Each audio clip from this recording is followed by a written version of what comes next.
বন্ধুরা সাথে রান্নাঘর আবারও চলে আসলাম নতুন একটা রেসিপি নিয়ে। হ্যাঁ, কুমড়ো শাকের ঘন্ট তো আমরা সবাই শুনেছি, কিন্তু ডালচিটে কুমড়ো শাকের ঘন্ট, হ্যাঁ, এই রেসিপিটা জানার জন্য তাড়াতাড়ি আমার চ্যানেলে চলে আসো। রান্নাটার জন্য খুবই অল্প উপকরণ লাগবে, যেটা আমি এখানে দেখিয়ে দিলাম।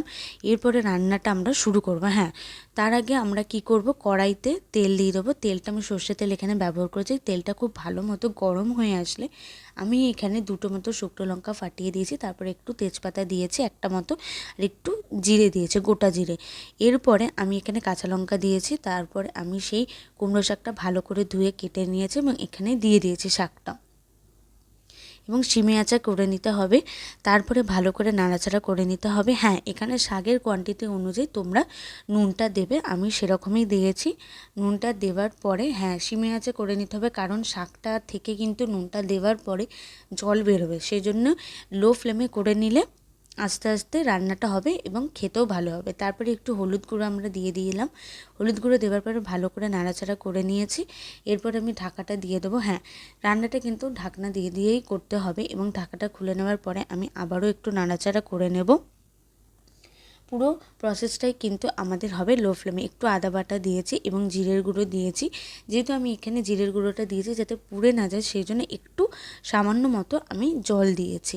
জলটা দেওয়ার পরে আমি আবারও ভালো করে নাড়াচাড়া করে নেব। দেখছো কতটা কম হয়ে যাচ্ছে শাকটা, শাকের কিন্তু এরকমই বৈশিষ্ট্য। তারপরে ভাজা মুগ ডালটা আমি রেখেছিলাম, সেটা আমি দিয়ে দিলাম।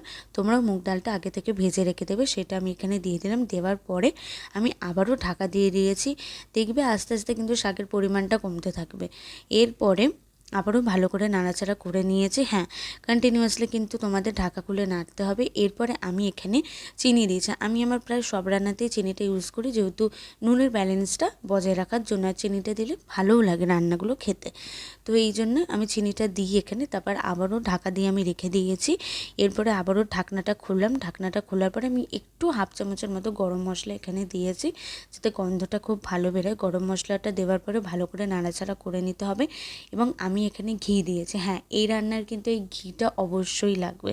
ঘিটা দেওয়ার পরে আমি এখানে 2 চামচের মতো ঘি দিয়েছি। তারপরে আবারও ভালো করে নাড়াচাড়া করে নিয়েছি। ব্যাস, একদম শুকিয়ে আসলে আমাদের রেডি। এই রান্নাটা তোমাদের ভালো লাগলে অবশ্যই লাইক করো, সাবস্ক্রাইব করো।